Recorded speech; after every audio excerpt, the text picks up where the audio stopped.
Good afternoon, everybody. Looks like I've got the graveyard shift. I think everyone's desperate to get to the pub. What I'd like to do to make it a little bit more interesting, rather than just present, I'd like to invite Mike Gassami, a very good friend of mine, to the stage, who I bumped into today, to have a conversation with him on some of the things that I'm going to present. And maybe he'll be asking some of the questions that maybe you don't want to ask or too afraid to ask. So just to give you a very quick update about myself, please come and join me, Mike. Thank you. So I've just recently left the Alpha Tame Group, which is also known as Raw Sporting House. We operate 65 brands across the region, across 7 countries, and have hundreds of stores.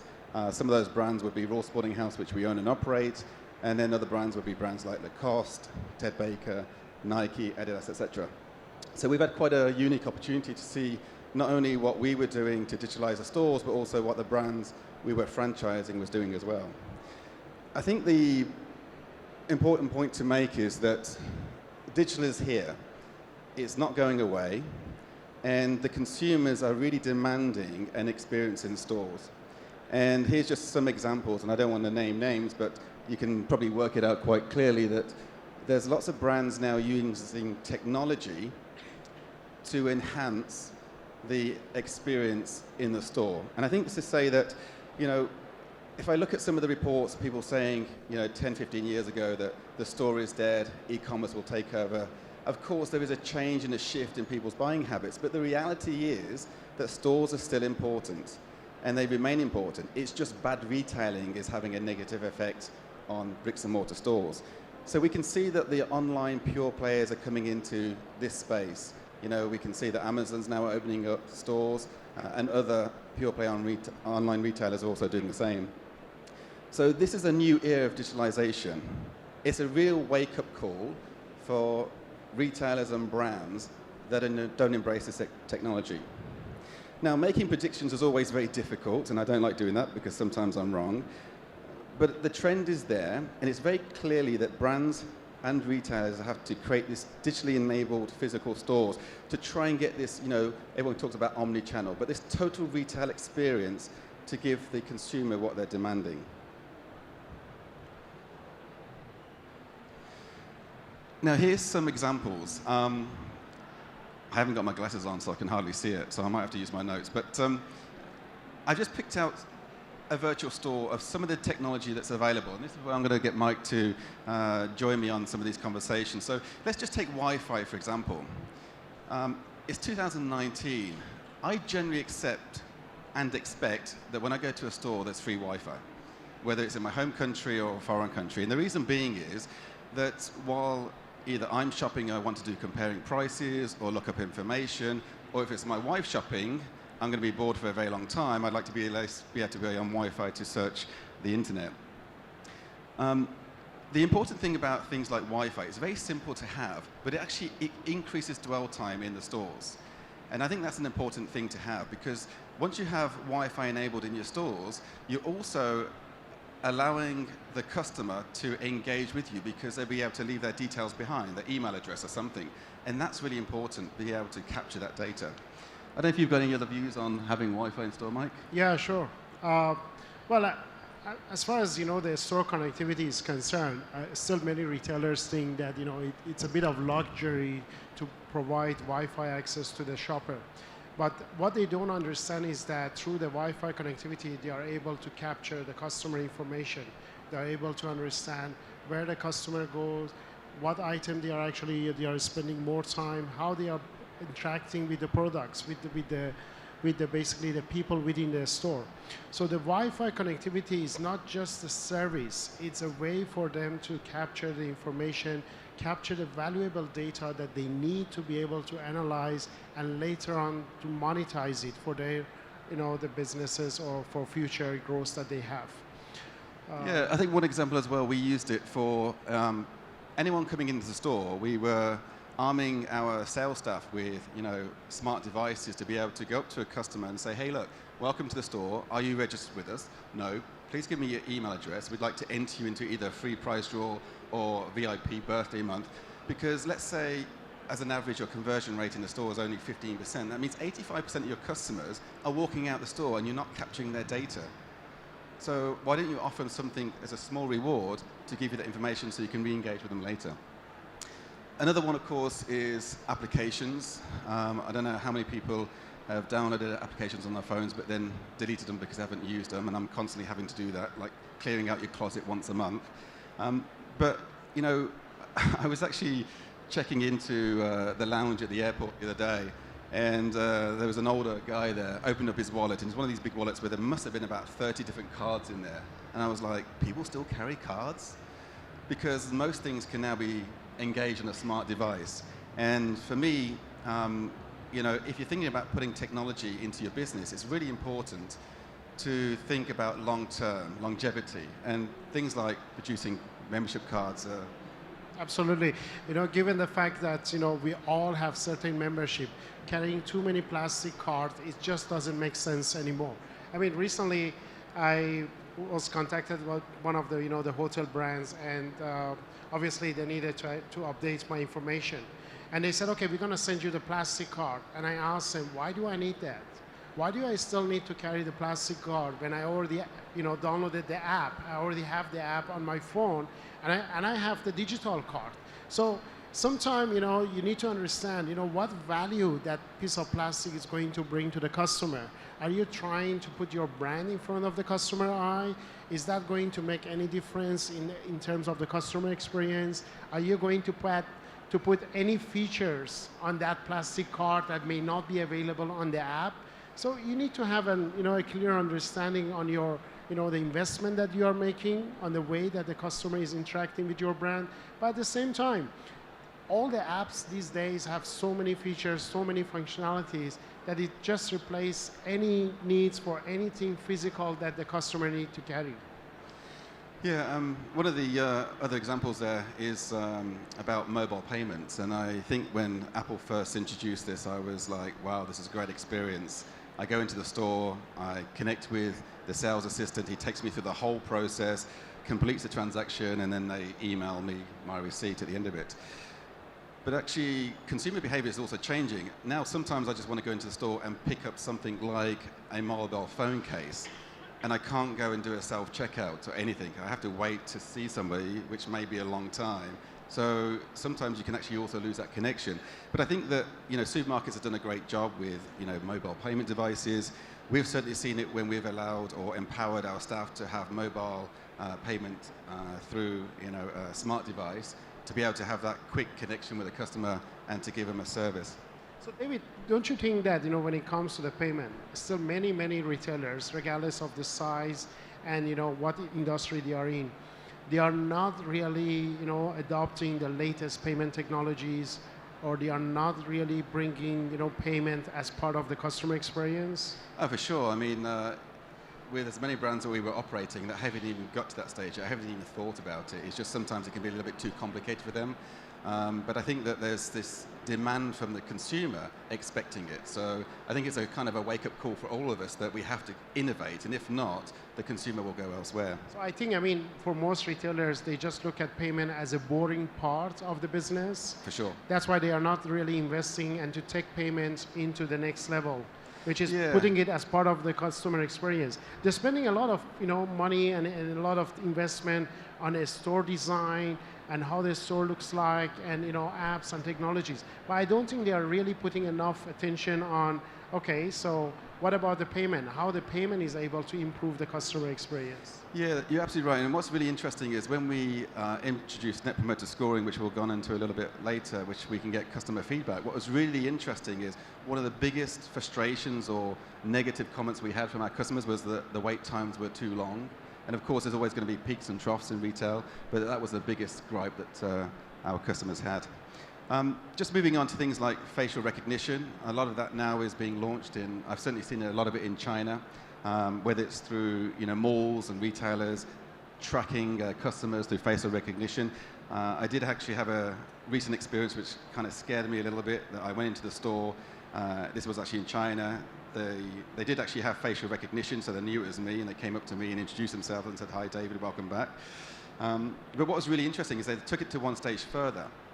And while I was browsing the store, the assistant came up to me and said, "Oh, David, just to let you know, we've got some products in the fitting room in your size if you want to go and have a look at them. We think they're going to suit you. Okay, I found it a little bit special. Maybe I should go and check this out. And while I was then doing that, they asked me the question, how did I get on with the other pair of things that I had purchased previously? And I was like, wow, they've really built up that kind of profile about me and knew all about me. So I kind of felt that they were interested in me. So that was a good thing. IoT, Internet of Things. This word confuses me. Explain it to me. Well, yes, I think IoT to me is a buzzword. Is a combination of technologies that you need to have to be able to make sense and to be able to capture the information that you need to use for your customer engagement.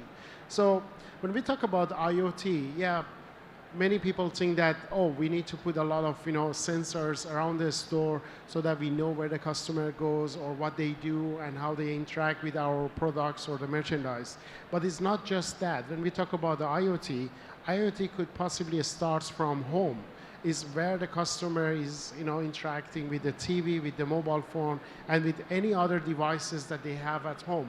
So the concept of IoT at the store is not just about the interaction between the customer and the products or the brand in the store, but also beyond that. Means how the customer is actually interacting post-purchase, how they are bringing that experience to the other people who are connected to the store. So that's, to me, is the real meaning of the IoT.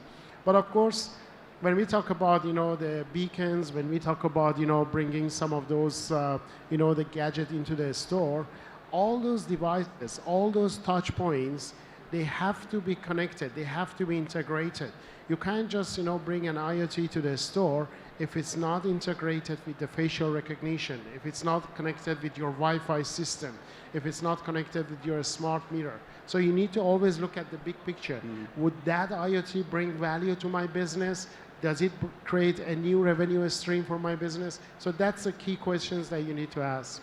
Yeah, thank you for that explanation. So the other thing we picked out as one of the recommendations or some of the digital technology available is things like digital screens.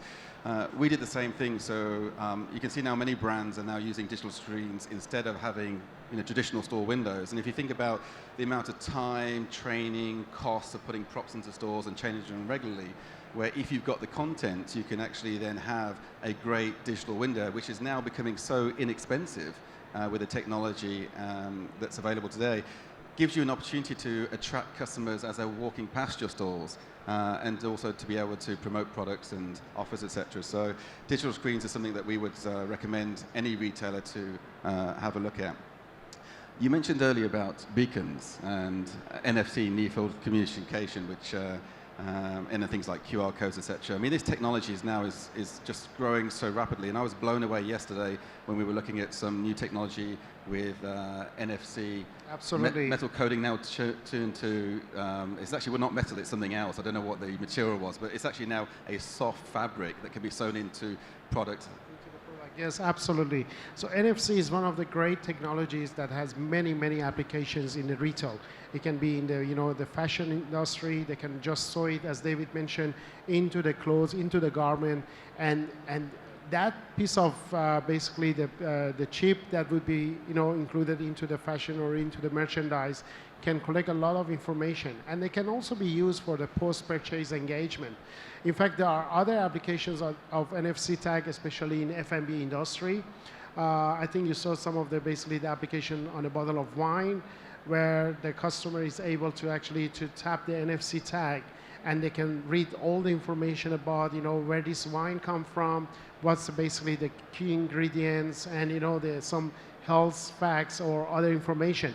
The interesting part is some of the NFC tags are able even to communicate to the producer or to the retail brands if the bottle of wine or if the product is being consumed, which actually that creates or triggers another opportunity for the brand to interact with the consumer to find out if they really enjoy the wine. Would they actually come back and purchase the same wine, or no, they prefer other types of wine? So NFC and beacon or a combination of both can really bring a lot of experience into how the customer has enjoyed the products and the service. Yeah, I was just thinking about it also, where you're talking there about maybe a practical example for the audience. So we were running Lacoste, or we run Lacoste for Singapore and Malaysia, and what we found through our research was we were getting a lot of our mainland Chinese customers, PRCs, coming in Singapore and purchasing from Lacoste, and we wanted to drive more sales and market to them. So we worked with a company called C-Trip, which I'm sure anyone that's traveled into China would know them. And what was really interesting is that we used the beacon technology to be able to push messages to our Chinese customers to offer them a specific promotion for them when they were visiting the stores, when they came nearby the stores. What was really interesting is we nearly doubled our sales on polo shirts for that period of time. So this technology, if it's put in correctly, can actually make a big difference to sales. We were talking a bit earlier about, outside we were talking about smart mirrors, and I still think the technology has a long way to go. I think it's a great technology. I know that some brands have been using it, but for me, I'm still a big believer that when you're trying product on, particularly apparel and footwear, that it's how it drapes on your skin and how it fits on you, rather than having this magic mirror. What's your view on that? Smart mirror is one of the great technologies that I believe it still has a lot of room for expansion, and it just surprised me why retailers are not adopting, especially in the fashion industry, why they are not adopting a smart mirror, given the fact that now the cost of the technology has gone down tremendously. We are not talking about 10 years ago where the technology cost was pretty high. So it's now more affordable for retailers to bring a smart mirror into their business, into their store. But the key point here is that even bringing the smart mirror, is it going to change anything in terms of the customer experience if it's not integrated with the back end, if it's not integrated with the inventory? Because the key point here is that from the smart mirror, you should be able to see if the size or the color of the merchandise is available. Or you should be able to see what other matching items that you can purchase. So in a way, it's an added value to your business. You're absolutely right. And I think this goes back to the point you were making earlier, that whatever you decide on your digital transformation strategy is you have to think about the customer and have to think about what the end result you want to have before you start looking at any of this technology that we're discussing here today. We've got a couple of minutes left, so and 7 more slides, so we're going to skip the other 7 slides. But I just want to finish off on a couple of the other remaining ones that we felt that retailers could implement in their stores to enhance the customer experience and to really give something as a seamless experience when you're working with digital technology. E-com, of course, we all know that some great examples today where people are able to reserve, click and collect, go into the basket, take their smart devices or mobile phone into the store to be able to show the member staff what they've actually got in their basket and to update it in the store, then transact in the store, whether they take it with them, some of it with them, or whether they have it delivered. I mean, all this technology requires a lot of thought and process behind it with a good ERP system, etc.